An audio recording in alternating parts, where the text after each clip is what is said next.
Losing time, I'm fading fast. I just wanna make it last. Try to let go of the past. I close my eyes, embrace the blast. Sleepless nights and headaches stack. Restlessness to hell.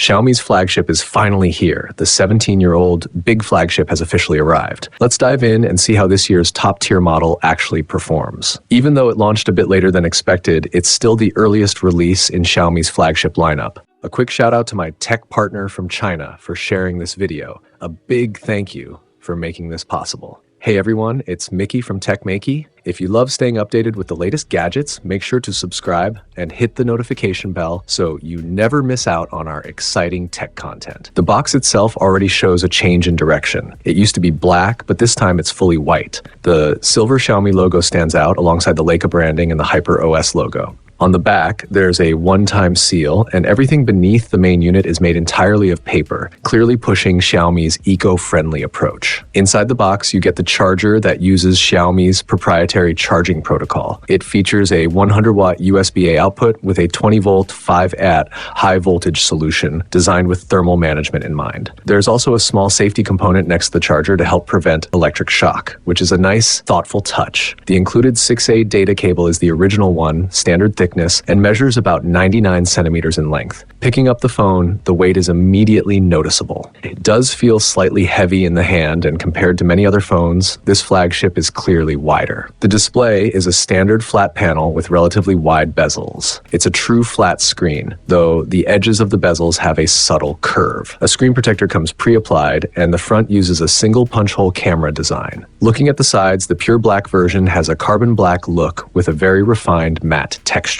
One thing that instantly stands out is the antenna layout. The antenna lines at the top and bottom are perfectly symmetrical on both the left and right sides, including the upper and lower sections. If you care about visual balance, this is incredibly satisfying. On the right side, starting from the middle, this year's design introduces some noticeable changes. The power button now has an oval shape, while the volume buttons are two perfectly round plus and minus buttons. Each button is finished with a glossy chamfered edge, which not only looks more premium, but also makes them easier to distinguish by touch. Now let's flip it over to the back. Forget explanations for a moment and go with your gut reaction. If you had to score this back design out of 100, what would you give it? Personally, the metallic feel stands out immediately. Even though it's a glass back, the texture of the panel and the frame match extremely well. Because the gap between the frame and the back panel is so narrow, it almost creates the illusion that the entire rear is made from a single piece of metal. Visually, it's very convincing, and the hand feel closely mimics metal too. To be clear, it's not metal, but the sensation is definitely unique and strongly reminiscent of a classic Leica camera. From a design standpoint, this year's version feels clean and restrained. The black colorway is especially subtle. The Xiaomi logo blends into the back and only becomes visible when light hits it, and the small Ultra nameplate keeps things understated. The camera module, however, is anything but subtle. The 200 megapixel super telephoto lens is especially striking, and its aperture looks almost exaggerated at first glance. Of course, the main camera with its 1-inch sensor remains a major highlight. This time, the phone uses a triple camera setup rather than the configuration seen on some previous models. There's also a small red ring added to the lens design, and the black and red combination immediately brings classic camera lenses to mind. Overall, I describe the look as low-key but timeless, the kind of design that still feels relevant even years down the line. There are a few smaller details worth mentioning too. At the bottom, next to the SIM card slot, the microphone hole sits on the same side, but the shapes are intentionally different to prevent incorrect insertion.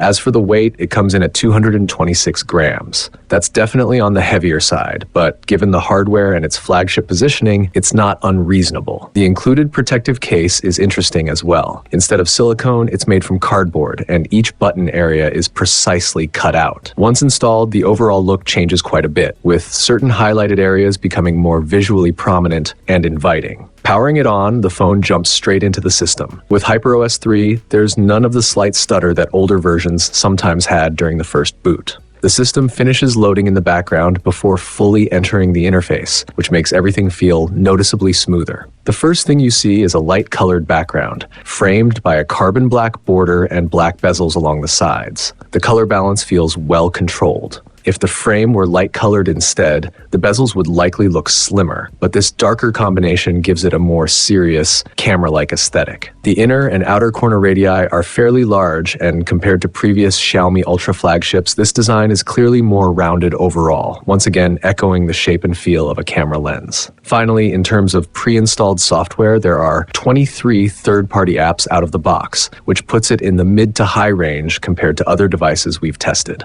The system-wide micro-vibration feedback also feels very refined and well-tuned. When it comes to the display, there are now more choices for adaptive refresh rates, including finer control over the dimming modes, so the screen can better match higher refresh rate levels. The default refresh options remain the familiar 60 Hz and 120 Hz. In other areas, the fingerprint setup has been improved as well. The fingerprint enrollment zone can be adjusted, and it sits slightly above the bottom edge. This placement feels natural, so you don't have to lift your thumb awkwardly or keep rotating it during setup. Both enrollment and everyday unlocking with the ultrasonic fingerprint sensor feels smoother and more comfortable. Now let's talk about the design by comparing it directly with the previous generation, the 15. The visual change is huge. Some people might say, isn't the back material basically the same? But the moment you hold it, the difference becomes obvious. The older model used a curved screen and a curved back panel with large side curves that made it feel very comfortable in the hand. This new generation takes a completely different approach, using a sharp, right-angled frame design.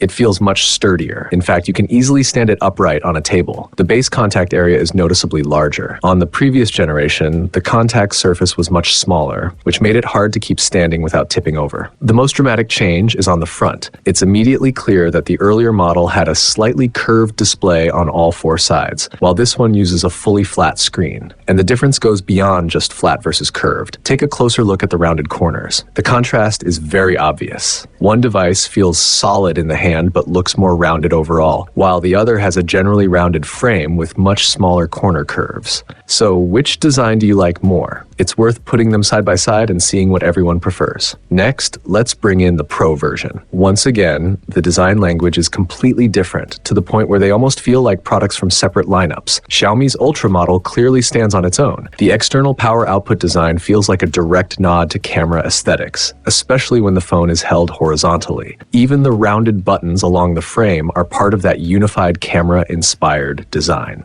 As for whether Xiaomi's flagship can hold its own visually, the best way is to compare them directly. Throughout the comparison, each competing device keeps its own stance, with people naturally choosing sides and lining them up one against two to see how they stack up. There's one common concern with flagship phones that I need to address first. Last year, a lot of users worried their phones were defective because they could hear a rattling sound inside. Let me clarify something right now. If you don't hear anything, that's when there's a problem. Let's listen to this Xiaomi 17 flagship together. The explanation is simple. Inside, components like the optical image stabilization system and other camera modules are designed to move. This has existed in previous generations and across other brands too. Maybe one day we should do a volume challenge and see which phone rattles the loudest.